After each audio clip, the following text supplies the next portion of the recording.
Stop the World! Welcome to Stop the World. I'm David Rowe. And I'm Olivia Nelson. Today we've got an interview with Emmanuel Bautista, a retired Philippines general who served as Chief of Staff of the Armed Forces in 2013 and 2014, and who spoke at ASPI's recent Defence Conference on Preparedness and Resilience. General Bautista gives his frank views on the Philippines' efforts to stand firm against China's assertiveness in the South China Sea, the opportunities for deeper defence cooperation between the Philippines and Australia, and the merits of an Asian security pact which some influential strategists have proposed. He also talks about the Philippines' own military evolution and the enormous importance of rules to encourage stability in the Indo-Pacific. General Bautista is softly spoken, but I'm sure you'll agree his words pack a punch. Let's hear from him now. Welcome to Stop the World. I'm David Rowe, and I'm here with General Emmanuel Bautista, former Chief of Staff of the Armed Forces of the Philippines. General, thanks for coming on the program. Thank you for inviting me. It's a pleasure to be here. So you're in Canberra for ASPI's 2025 Defence Conference, Preparedness and Resilience. Yes. We're very pleased to have you on the podcast while you're here. Perhaps you can just set the scene for us by telling us what preparedness and resilience means for the Philippines and for its armed forces. You know, preparedness and resilience, it's just taken a lot more prominence and, in fact, more urgency this time, given the situation that we face, especially us, the Philippines, in the West Philippine Sea. We have a threat from China, who constantly does aggressive actions against our sovereignty and sovereign rights, and we need to be prepared and resilient as a nation to face all of those. Now, what does it take for us to be prepared and resilient? Two things I can think of. One, we need to enhance our national capabilities. Certainly, the future is uncertain, and so we need to be prepared for that. We don't know when China or what China will do. And while we have allies, we're not even sure if alliances can be dependent upon. At the end of the day, it's on us. We need to be prepared and resilient. How do we do that? I talked about the instruments of national power. The diplomatic, political, legal, information, economic, military. First, diplomatically, we need to improve our relations. We need to reach out to the international community so we can leverage upon the international community to bear upon China's adherence to the rule of law, to international law. Politically, we need to achieve national cohesiveness. We need the entire nation committed to this. Legally, we need to further advance our legal position. While we won at The Hague, we need to sustain that and to ensure that that is effected, that is implemented. Now, information, we need to advance the Philippine narrative, not just domestically, but also internationally, to get the support of the international community. And internally, so that we can achieve national cohesiveness, so that we are able to advance the Philippine interest, the Philippine position. And I would admit that we have not achieved that 100%, but if you will observe the surveys, most Filipinos would like to advance our national interest as far as the West Philippine Sea is concerned, as far as China is concerned. Yep. So domestic political opinion is very much on that side? Yep. Yes. While we see contrary opinion, majority of Filipinos believe in the Philippine position. Can I just ask you to talk a bit more about the diplomatic side as well? I mean, how do you feel that's going? Is the support there from the rest of the world? Compared to when we first filed a case, or in fact, when the initial aggression that China did, We have gone a long way. More countries now support us internationally, not just in the Indo-Pacific, but also in Europe and around the world. While I admit we still have to get the support, the commitment of our ASEAN neighbors, hopefully, sometime they will also realize the need to support the Philippines. After all, what we're advancing is not just our interest, it's the interest of everybody. We're advancing the rules-based international order. We're advancing international law, and all of us needs to support that. Yeah. Yeah, absolutely. Let me just reinforce that and agree with you, because I think, countries that do stand up for rules and principles, they are a bit like, Ukraine is standing up to aggression right now, and it deserves the world's support. I feel very strongly about that, and I think I also feel strongly that countries like the Philippines that are standing up against that kind of bullying and coercion, they really are standing up for the principles that serve all of us and therefore should be supported by all of us. Yes, we're in this together. I believe international law, rules-based international order, and it's going to affect not just the Philippines, but the rest of the world. Do we allow violation of international law? What will follow after that? We've seen that in Ukraine. And so we need to, at some point, take a position on this. While we are out there at the front, we hope the rest of the world will support us. Can you talk, just in terms of the preparedness and resilience, a bit more in terms of the military power, the hard power? How is that? How is the Philippines approaching that? And what sort of is there a transformation? A reposturing of the Philippines armed forces that is required as part of that? Yes, we're trying to achieve credible deterrence here. And there are several requisites to achieve credible deterrence. One is presence. We need to be present in the West Philippine Sea, show the flag, and to make sure that we are able to guard our borders, our territory, enforce our sovereign rights also in the EEZ. Mere presence alone is a deterrence. Secondly, we need to upgrade our military capabilities, not necessarily to take on China, but just a modicum capabilities, so that we are able to somehow raise the bar as far. When a bully knows that you are capable of hurting him, he will hesitate. So that's what we hope to achieve, the ability to hurt him even a little, so that he will feel the pain when he transgress sovereignty and sovereign rights. The third one is the cohesiveness of our alliances.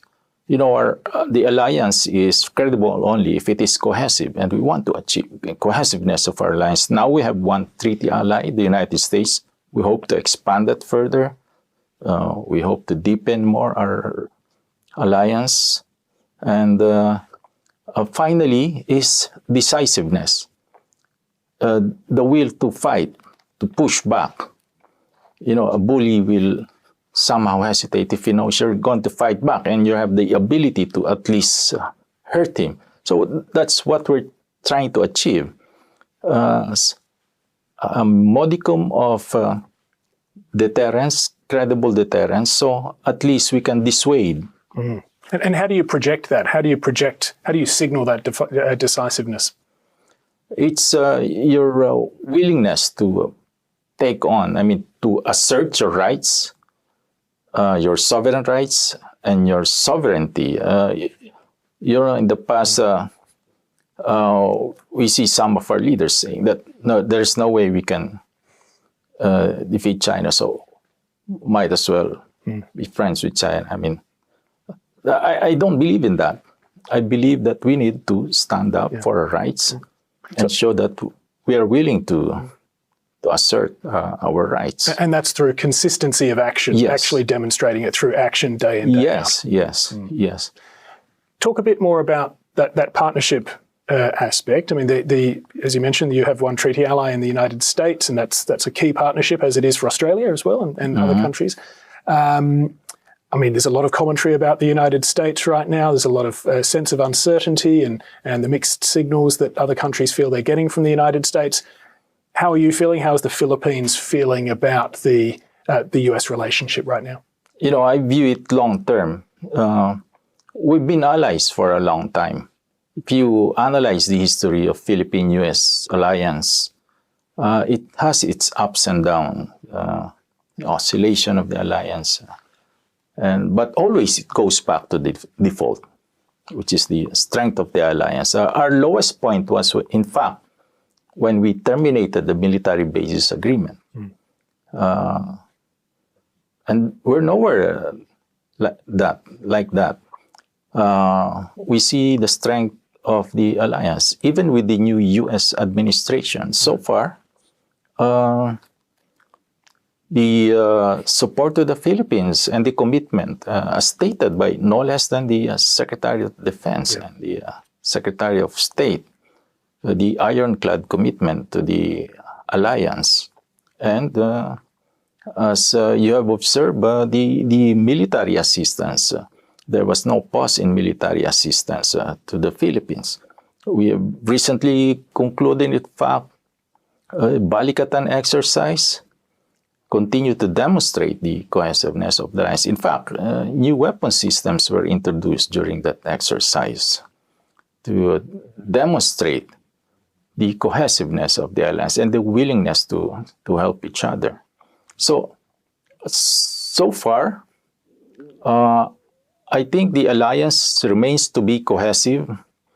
It remains to be an important piece of our deterrence. You can just imagine, had we no alliance with the U.S., what else could China have done if there was no alliance with the U.S.? Sure. Yeah. And I must say, Secretary Hegseth's speech at Shangri-La, the section on the Indo-Pacific, which was actually the bulk of it, once there was some other remarks early on, but I mean the essence of that speech about the Indo-Pacific was actually very strong. It was a very strong statement of commitment to partnerships in the Indo-Pacific and to allies. And obviously, there are they brought up increased defence investment and spending from allies, which is not surprising. But overall, I don't know if you got a chance to hear the speech or to read it, but it was actually very strong. Yeah, it was a very very strong speech.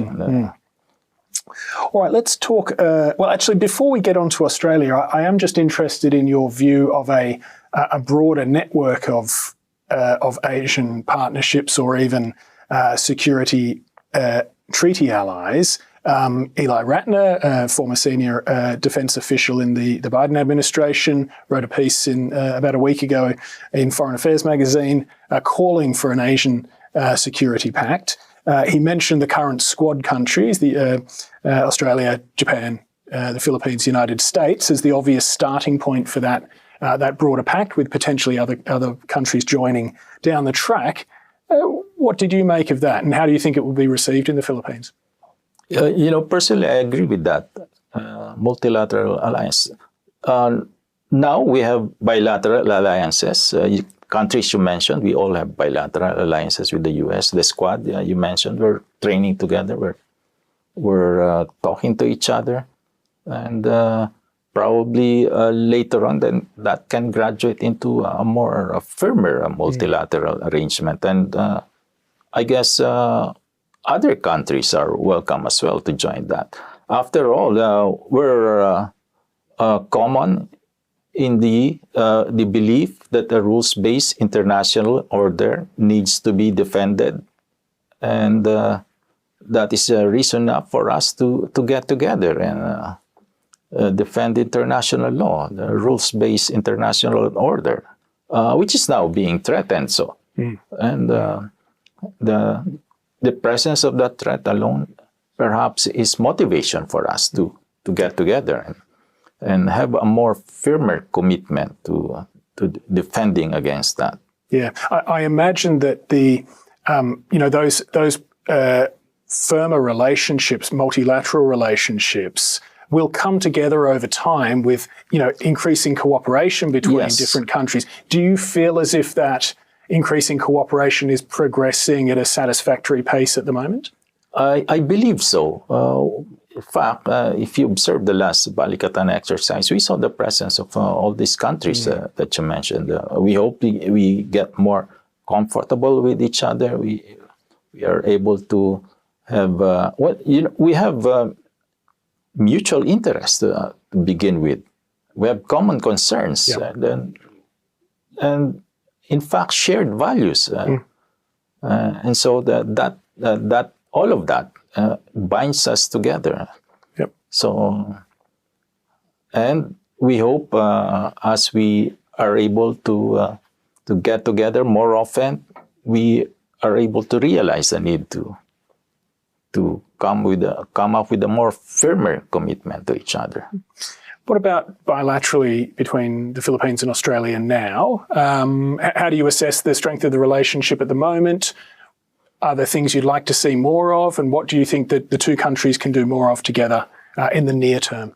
Yeah, we've been strategic partners for a while already. And we have so far with Australia the status of visiting forces agreement, and we're able to train together. We have defense cooperations in many areas. But again, going back to the treaty alliance that we mentioned earlier, perhaps in the future we can have a more firmer relationship, not necessarily bilateral only, but as you said, multilaterally. That can be something we can look forward to. But having said that, we have been talking about military relationship. But, in fact, military is not even sustainable if our economy is not strong enough. And so we need to also perhaps delve into that. It's not enough that we have a military-to-military relationship, but we also have to expand to the economic realm, and maybe all other areas that we need to examine. We mentioned about information, maybe getting together to have a common narrative. China employs not just military; it employs information, also economic, social, political, all instruments of national power. In fact, when we talk about classic Chinese strategic thinking, Sun Tzu, Mao Zedong, and now what we call hybrid warfare, unrestricted warfare, gray zone, employing all means other than military. So we need to cooperate in that broad spectrum if we are to face the threat that is obtaining right now. That's a really fantastic point. I mean, the economic security. I mean, obviously we can trade. Trade is good thing between our two countries. But also economic security. How do we actually work together to make sure that we can't be sort of coerced or put under pressure by other actors, notably China?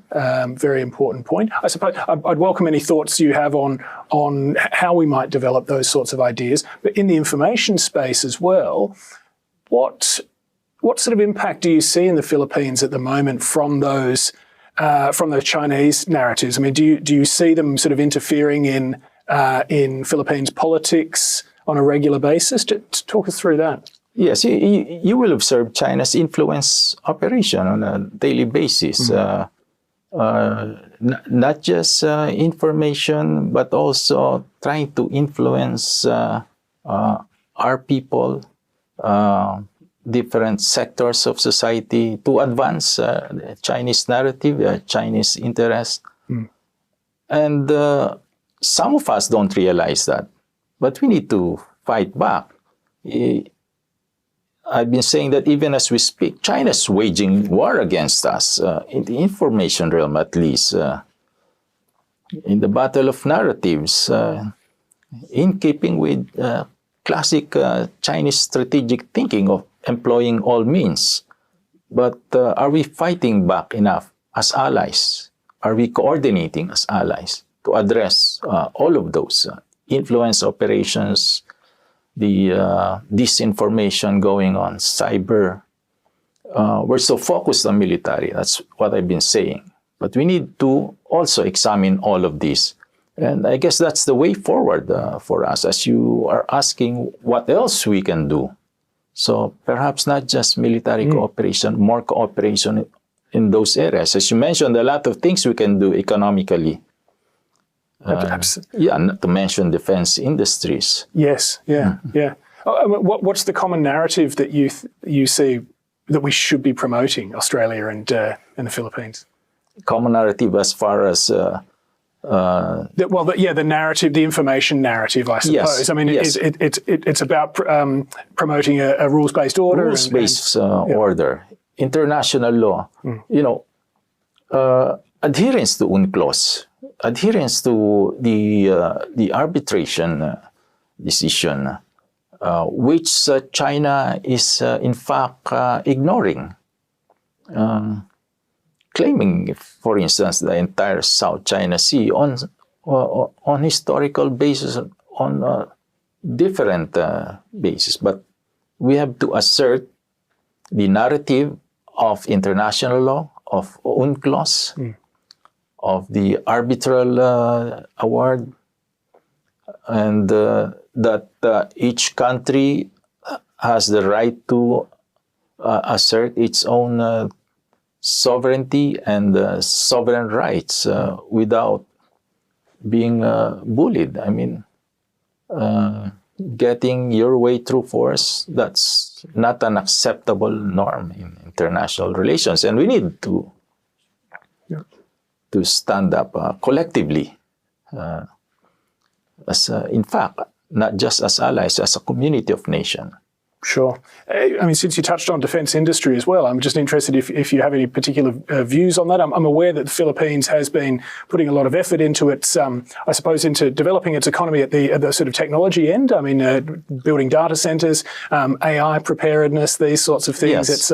It's big on the Philippines agenda right now, which is fantastic. I mean, do you see opportunities for sort of defence industry and technology cooperation potential? Yes, a lot of areas we can do. As you mentioned, technology cooperation, and also we have common economic strengths, like in minerals and in natural resources that we can cooperate. Exploitation of natural resources and minerals. Australia is very strong in this. Strategic minerals, and also, in fact, agriculture is one area. Right. As you mentioned, food security is an important area to develop resilience, not just our countries, but our friends and allies as well. All right. Well, lots to think about and lots to do. All right. General Bautista, thank you so much for coming on the podcast. Oh, thank you for having me here. It's really a pleasure to exchange views about such an important topic. Thanks. That's all we have time for this week on Stop the World. Thanks for listening.